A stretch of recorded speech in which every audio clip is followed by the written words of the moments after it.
Fala aí, meu respeitável povo, meus semifinalistas. Tudo bem, né? Restaram 4 nessa Copa do Mundo. Já temos as semifinais definidas com a Argentina, Croácia, França, Marrocos. Duas grandíssimas surpresas, né? A Argentina e França consideradas desde o início favoritas, entre o bloco das favoritas, que ainda tinha o Brasil, e Croácia e Marrocos não. Saem do mesmo grupo, estão invictas e cá estão na semifinal da Copa do Mundo. Vamos lá, nesse vídeo aqui eu vou falar da classificação de Marrocos, mais uma, né? Marrocos está jogando um jogo sem fim nessa Copa do Mundo, é sempre o mesmo roteiro e está sendo até agora com o mesmo final. E também da classificação da França no melhor jogo da Copa do Mundo, que a França não foi melhor, mas conseguiu vencer a seleção da Inglaterra. Começando por Marrocos, que eu falei, é o mesmo jogo.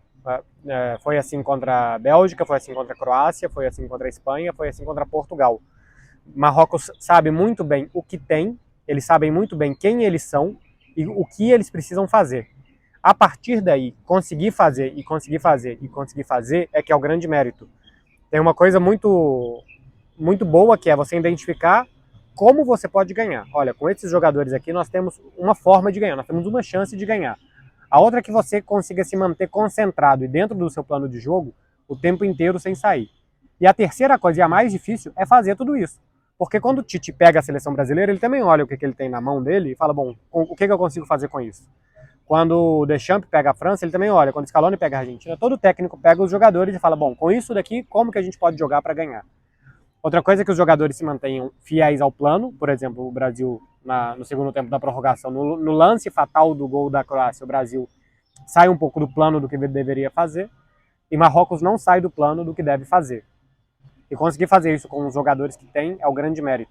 Porque no jogo contra Portugal, não tinha um dos zagueiros, não tinha o Mazraoui pela esquerda, perdeu o outro zagueiro, Saiz, perdeu o Ziyech, enfim, terminou com uma defesa que dos 4 jogadores titulares, só o Hakimi ainda estava, perdeu o seu melhor jogador, o Ziyech, e ainda assim conseguiu segurar Portugal com um jogador a menos, porque o Khedira foi expulso, e ainda assim conseguiu segurar Portugal.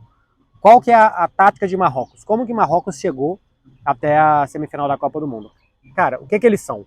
Eles são muito rápidos, é um time de jogadores muito velozes e eles são muito fortes fisicamente. Então eles aproveitam a força e a velocidade para tentar impedir com que os outros times, que são tecnicamente melhores, entrem na defesa deles. Então eles se fecham, as linhas muito pertinhas uma da outra, para não ter jogo entre linhas, porque aí você tem muito 1 contra 1, né? Se a sua linha tá assim, você acha um jogador aqui, esse cara vai para 1 contra os seus zagueiros aqui. Então se você tá aqui, o cara vai receber a bola aqui. Tem 2 blocos para ele ultrapassar. Então no 1 contra 1 não dá. E quando os caras giram a bola de um lado para o outro, como eles são muito rápidos, eles conseguem vascular, como se diz, né, muito rápido de um lado para o outro da defesa. Imagina que minha cara é o gol, tá? Eles conseguem vascular de um lado para o outro muito rápido na defesa para impedir que se tenha situações de 1 contra 1. E eu acho que uma tática muito inteligente que eles utilizaram nessa Copa foi se defender fora da área.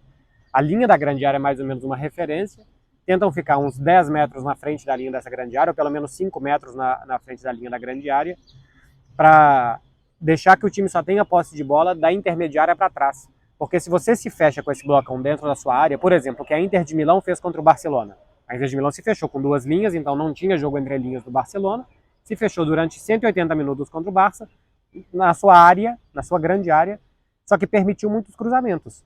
Numa dessas, se pega um time que cruza bem, que a bola rebate, que desvia, que vem um chute de fora e tal, você está mais propício a um acidente do que se você está fora da sua área. Se você está fora da sua área, os caras não vão conseguir cruzar na área, eles não vão conseguir chutar para a bola desviar e matar o seu goleiro, então eles se defendem fora da sua área. O que os times tentaram fazer quando conseguiram entrar um pouco mais? Bola longa, para eles tentarem ganhar na corrida dos zagueiros. Acontece que os zagueiros são rápidos, o goleiro está atento, o Bono para sair também, para encurtar essa distância, né? Se a defesa está aqui, o goleiro está aqui, o goleiro vem um pouquinho mais para cá, para conseguir antecipar essas bolas. E assim eles fizeram. Assim eles fizeram contra a Croácia, Bélgica, Portugal, Marrocos. Não tomaram gols de nenhuma dessas seleções, só tomaram um gol na Copa para o Canadá, que é um jogo que eles já estavam ganhando por 2-0, porque conseguiram contra-atacar, e aí uma bola desviada acabou entrando. Mas a tática deles é marcar longe da área, com jogadores rápidos para recuperar, se precisar correr para trás, e muita concentração para impedir que os caras tenham situações de 1 contra 1. Contra a França acho que vai ser muito mais difícil, porque você marcar fora da sua área para correr, porque você tem velocidade, contra-ataque de Portugal e de Espanha é um risco e que pode dar certo. Contra Dembélé e Mbappé é muito mais difícil, cara. É muito mais difícil. Então, e além de tudo, o time está esfarelando, né? O time está perdendo seus jogadores aí, está esfarelando. Não sei se vai conseguir mais uma vez. Eu apostei na Espanha contra Marrocos e apostei em Portugal contra Marrocos. Porque eu imaginava que eles iam fazer isso. Eu não imaginava que ia dar tanto certo por tanto tempo. Falava, bom, a Espanha vai tocar 1 milhão de passes, em algum momento eles vão desorganizar, em algum momento vai ter espaço para uma infiltração, em algum momento algum ponta vai levar vantagem sobre um atacante. Não aconteceu. Contra Portugal eu imaginei a mesma coisa. Falei, bom, Portugal é um time mais incisivo que a Espanha. Tem jogadores tipo Bernardo, Bruno, que sabem manejar bem a bola, mas que pensam mais em tocar a bola para frente do que em tocar a bola para o lado. Então, em algum momento, esses caras vão arriscar um pouco mais que os espanhóis arriscaram, porque o time da Espanha não tentou correr risco nenhum, porque não queria perder e ter contra-ataque. Portugal vai arriscar um pouco mais e vai ter o seu prêmio. Não teve, não teve. Além do que sabe correr bem de contra-ataque, o Chad de um lado, o Ziyech do outro são rápidos, o En-Nesyri é rápido também, o centroavante, além do que pulou uma barbaridade no gol contra Portugal, que Portugal defendeu muito mal, né? Permitiram um cruzamento, depois vocês assistam aí, só não vou colocar essa tela aqui do lado porque eu tenho medo de bloquearem meu vídeo. Permitiram o cruzamento, o Rúben Dias não acha o En-Nesyri em nenhum momento do cruzamento, olhem como o Rúben Dias defende mal, e aí o Diogo Costa sai muito mal, desesperado também para achar o cara, porque o Rúben Dias perdeu a marca dele. Então é um gol muito mal defendido pela seleção portuguesa e que Marrocos consegue marcar. Um rápido capítulo Cristiano Ronaldo, porque a Georgina, a senhora Cristiano, postou um textão depois no Instagram criticando o técnico, com indiretas, e que olha como quando você entrou mudou o jogo e tal. Eu acho bastante desnecessário esse tipo de postagem. A irmã do Cristiano já tinha feito nas oitavas também. Eu acho bastante desnecessário que o entorno do Cristiano Ronaldo, cada vez que ele não é titular, saia para falar indiretamente por ele. Não sei se o Cristiano está envolvido nessas postagens ou não. Ainda assim, cria um ruído que é completamente desnecessário. E é errado. Além de tudo, é errado. O Cristiano realmente é um jogador, como dizem na Liga Inglesa, um game changer. Ele é um cara que o Fernando Santos apostou que era um jogador para mudar a característica do jogo, para dar apavoro, para fazer o time se defender mais perto da área. E ele entrou contra Marrocos, gerou toda essa pressão de Portugal, porque é lógico que os minutos finais gerariam toda essa pressão de Portugal. Quanto mais minutos passassem, mais o jogo ia ficar dramático, mais ia ter bola para a área, mais ia ter chuveirinho. Mas de fato o que o Cristiano teve foi uma chance, que ele consegue ir bem na corrida, mas já chuta sem força, né? Fora isso, não tem uma participação destacada que se possa falar que, meu Deus, o Cristiano tinha que ter começado jogando e tal. Eu acho que, como eu falei no vídeo anterior que eu falo da seleção portuguesa, quando o Gonçalo Ramos fez 3 gols. Se o Gonçalo Ramos não tivesse feito os 3 gols e o Cristiano entra e ajuda a decidir o jogo, você pensa duas coisas. Ou é um absurdo ele sair, ou olha como tá certo ele sair do time, porque quando ele entra depois mais descansado contra uma defesa mais cansada, ele dá certo. Se poderia ver das duas formas, se não tivesse dado certo.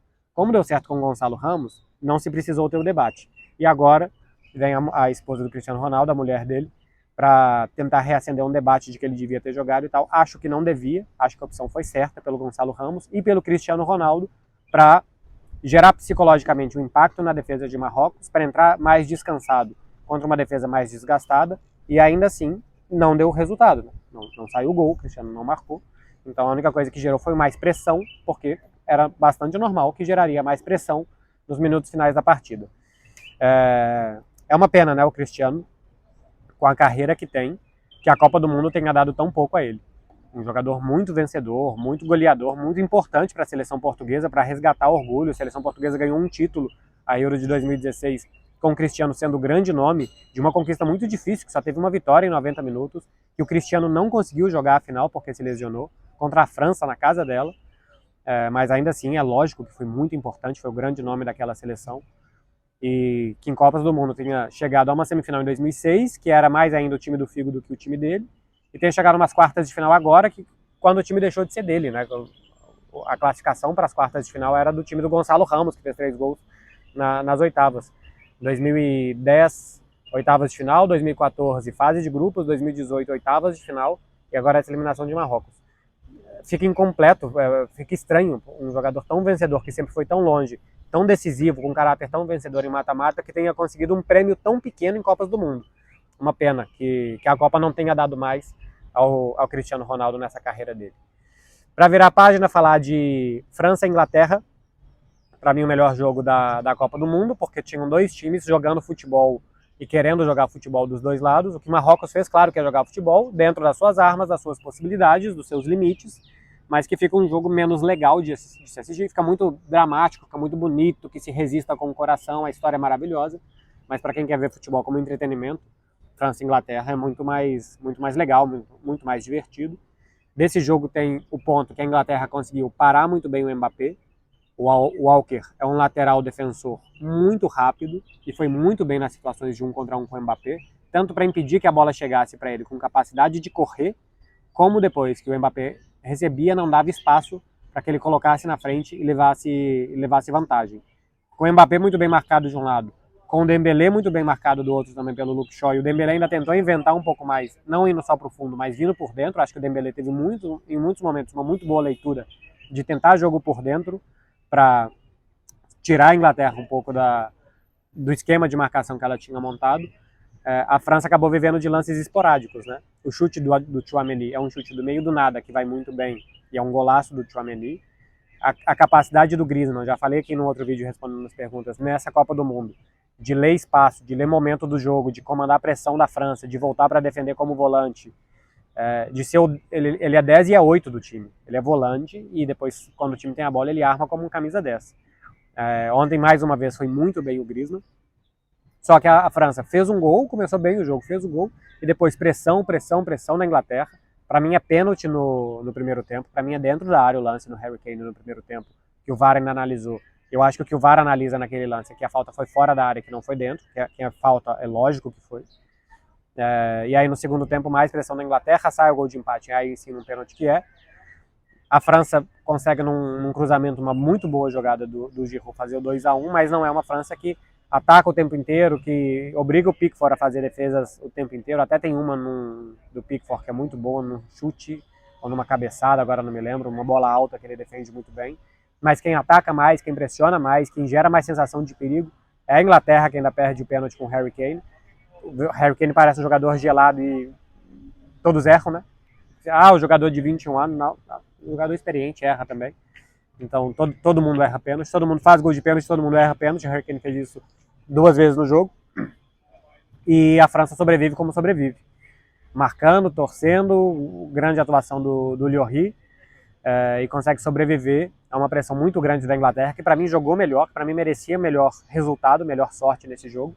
Mas futebol é assim, nem sempre quem joga melhor ganha. A Inglaterra para mim não jogou melhor do que a França para mim não jogou melhor do que a Inglaterra, mas conseguiu em lances isolados, sem conseguir colocar o volume de jogo, sem conseguir ativar os seus melhores jogadores, sem conseguir estar confortável, porque a qualquer momento o Mbappé vai fazer um gol, a qualquer momento ele vai levar melhor 1 contra 1.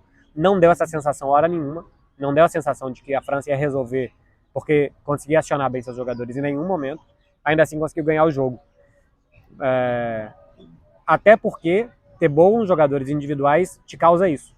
Precisam de pouco para marcar, em um chute, em um cruzamento. Na defesa consegue resistir porque tem um bom goleiro. A Inglaterra também tem, foi um jogo de absolutos detalhes. Um pênalti para fora, um pênalti para dentro, um pênalti não marcado, um pênalti marcado, um chute do Tchouaméni que passa embaixo da perna do zagueiro, enfim. O campo tem 105 metros por 68, o jogo dura 100 minutos e as coisas se decidem por centímetros para cá e para lá. O futebol às vezes tem detalhes, a gente tenta criar 1000 teses em cima e às vezes não tem 1000 teses. Às vezes a bola da França entrou e a bola da Inglaterra não entrou. O plano de jogo da Inglaterra para mim funcionou francamente melhor do que o plano de jogo da França, mas a bola de um entrou mais do que a bola do outro. E é simplesmente isso. E assim se resolveu a partida. Minha visão das quartas de final é essa, meu povo.